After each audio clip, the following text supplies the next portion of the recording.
onto engagements as well. I mean, we saw that opportunist style statistic, which in general put brute force as one of the lowest percentage eliminations stolen from other teams. So I think evidently is profiting them very, very well. So a topsy-turvy situation. And 77, they're not in Kansas anymore. They are going to have to adapt to the land of Oz here in Group Green. CAG Osaka, a team that is at risk right now, I would say, dropping into the bottom of the lobby and at risk of going home after this group finishes. Team Secret struggling to make their way in. Good shots over their way, and Break will have dropped back to the floor. I don't think there's much chance of a pickup here. Soaz could maybe go for it, but he's quite low himself. The smoke does get dropped, which is nice, but yeah, Gante will find that over towards Break. The ERS picking themselves up one elimination. Yeah, CAG Osaka has had to take a big step back. Again, a team that has opted for more third parties, for bridge holds. It's not worked out for them. CAG, the revenge is through for 4MVs. They find another one of their players. On the east side, the roll-up for 4MV, all into the ditch. Only the one player for CAG Osaka actually in that position. And that's going to be little to no resistance for them. A swift roll-up for 4MV. On the west side as well, Stalwart now trying to move around close to Count Voin Donkey over on that northwest side. I like how we just pick which ones we're going to say wrong in each of those pronunciations as well. But I'm liking it. The Count Von Donkey is still my favorite character to come out of this group. We'll see if they can survey their ground around them and make it their domain. But meanwhile, DRS going for a roll-up over towards 4MV. 2 players go down, but DRS still have to do a little bit more to get over the final hurdle here. Doc is still left in the fight, and that's a dangerous place to be in. 1 flush confirmed, but Exemplar around the outside will go down to Apex. The burn not going to quite connect. Goes for the flush instead. First aid is there. Doc on the outside, looking for the res. Yeah, quickly go for that one. Sleepy in the back lines. Was asleep, but in the meanwhile, there is a rock-up coming through for Influence Rage. Just straight past this one as the circle did head back down towards the south. The Vicious with a central position, which does not necessarily mean a win, but it might mean they get a second place. We'll see what happens going forward. Sleepy gets run down by the Thunder Talks. Oh, no! Uh-oh. Nades in, 77, Influence, Rage, and Voin Donkey all on this compound. A third-party oversight from the Vicious, and everybody is riddled with bullet holes now. The first aid in the shack, trying to keep himself alive. Maybe get Vaxi back to his feet, but Limbo Boom's still in there. Not chilling anymore, though, as Razor able to cut through him finally. Vicious are very happy that all of this is concluded, because that means there's way fewer teams near them. Again, like, this is a wild play. It has to be said, right? Like, no one is arguing with me that this is not a wild play. Everyone knows there's tons of angles looking over towards this. This is why 77's here in the first place. They're playing a 2-man where it's difficult to crash upon without casualties, so they can live out the game. But Why? What if we send 2 teams there right now? Go. I don't quite understand it. Disrespect. But and that is the name of the game in Group Green, it seems. Yeah.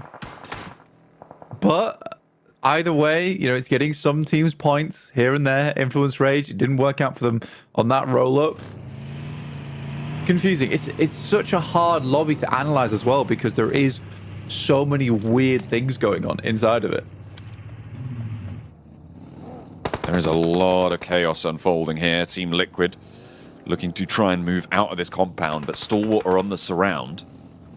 Position off to the northeast. That's RCB across the way and the opposing compound on this pair.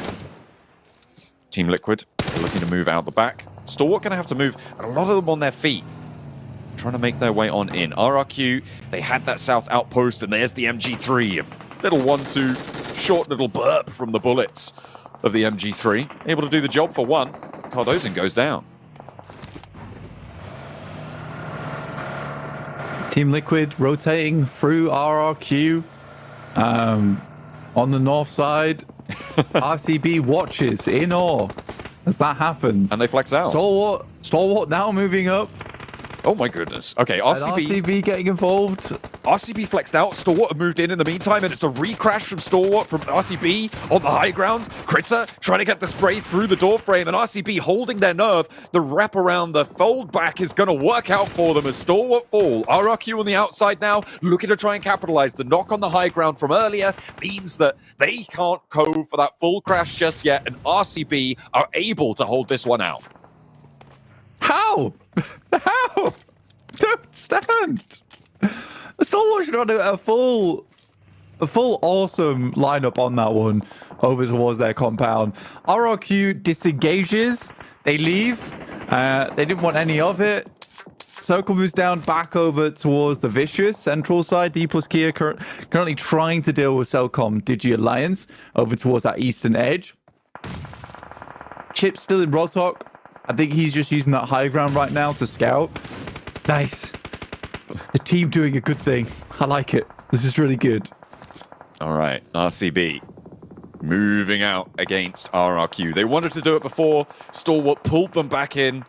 They handled that swiftly, not taking any casualties, and a nice nade over the top for RCB. Silas is low, but the roll down from Wild and Loxy is both of them moving out of the vehicle. The lean out of the window with the DBS. They pull on back. The vehicle's smoking. The health bars are low, but they'll stay alive for now. Not so fortunate for the forward player, though. And now Snake going to move on in to try and get this flush confirmed. And Nate to the backlines as Loxy and Wild both healing on up. Silas out in the blue zone. Stage 5 ticking hard. And will need to move forwards as well. Unlikely that they can go for this res because they don't have a lot of time and it's brute force. Hey, let's add that to the stolen elim count. Silas plays out in the open lobby. 4MV luckily is here to help out versus RCB.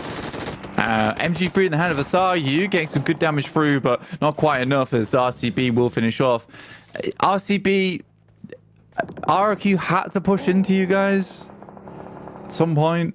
I don't think the rollout was necessary, but at least they finish it off. They can start moving forward. D plus Kia finds some good shots over those Team Secret. I think that's Chips actually from that high ground picking up some of those eliminations. All the while they're dealing with Cellcom Digi Alliance, and Mythic will hold his own versus the Thunder Talks. 4MV are on 10 elims on the north side of this as well. Mythic manages to win the duel against the King, takes the crown, but it is a tenuous kingdom at best because one player on that shack is not really going to be too easy to hold off, especially if 4MV look to turn their attention that way. Doc close by, looking for that flex out. RCB, they lost a player on that engagement with RRQ, but they do carry on. That nade, though, might change things. That's 2 knocks over towards Loxy as well on the backline. That is huge from Vexy, able to give Voin Donkey ID some safety on their western front. That's going to keep Silas all the way towards the back. Loxy's low, and they're just peppering these nades, and they really want to confirm these flushes. Yeah, the counting 1-2 on the nades there. It was a weird one for Vexy because keep throwing them down the middle, assuming that they're both in the same spot, but he just gets a very fortunate grenade. I think it was right on the edges there in terms of the damage numbers that would take out both those players from RCB. I think RCB could have been here a lot earlier or a lot safer, but I won't talk about that too much, considering that's already gone and passed. 4MV, 10 eliminations. So although D Plus having a good game at the moment, it hasn't amounted to a full lead out versus 4MV just yet. And they need to keep on going. Nade over. Good nade from Osa. Jimmy. Wow. Brilliant opener for D Plus for their rotation. Now they can regroup out to the west side towards Chips, who's holding down a little bit of the ridgeline here. However, they still are on the high ground with Cellcom Digi Alliance with oversight onto this position. They want to go for the roll down. They've opted to go straight headlong into the fight, and the roll down needs to be successful, Nice. and it is. All 4 of their players stay alive. 4MV, they're into the buildings that Team Liquid were holding with 1 player, and the flex out comes through. They want to try and chime in here. Nolbu takes a lot of damage. The roll down is there. Apex managed to land the bumper square between the shoulder blades, finds him running, and finds him slacking too. D Plus lose 1 as 4MV find the flex out. Let's go, 4MV. This was talking about. This is why I didn't want them to win that last match. I want them to still be hungry going in towards our third. And they certainly are. 12 eliminations so far. haven't quite beat out D+ just yet, considering the points margin that they will have to accrue here, with D+ staying far into this game with 7 eliminations of their own. They only dropped down to 3 players, with Chip still on side, taking shots over towards Brute Force on the west. The Vicious, not done a lot this game. At least they get 4 eliminations. They've had a little bit of influence over on that north side, which is good for them. Silas scared, playing around this pylon and the broken fences. There, you can see that little gap in the concrete barricades. Just a little opening for Brute Force to spot Silas, but Neos can't peek that angle, unfortunately. Not just yet. Fortunately, Voindonkey ID. They've got a little bit more safety to go for that one. Silas doesn't go down to it. Got a nade up high and a second follow-up from Razor 2. Doesn't quite get over the wall. Both of them were so close to bouncing over the top there. Let's send some more in for good measure. Now they have the damage numbers on it. They know that he's in this location. Get away, Silas! No! Oh, dude, you see the bank on that? It hit off the side of the fence, bounced twice, and followed him. Oh, dude, that is totally unintentional coming through from the count. But either way, they'll pick themselves the elimination off the back of it. But that's got to be... That's nade of the day for me. I love it. I love it so much. It's a funny little tumble around the side. Doc gets spotted.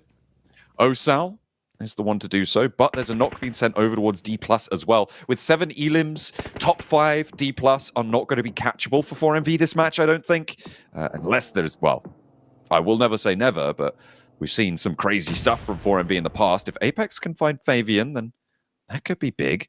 4MV yet to get their res, but it looks like, no, they will pick that up. Nice. And Osal goes down. Apex, he knows where this knock is as well. He should just drop this nade straight on target. It's a big loop, but it goes to the wrong smoke, unfortunately. Still 2 more in the pocket, and he's going to launch this one towards the backlines. This could be big. This could take all of D+ down. Fabian somehow staying alive. Another one from the top, and it is just going to be nade after nade to seal the deal. The rundown comes through. D+4, 5th place, 7 elims. Can 4MV catch up? Because they're up to 15 now, Blank. Are they going to do it again here? Only 3 players, and Apex is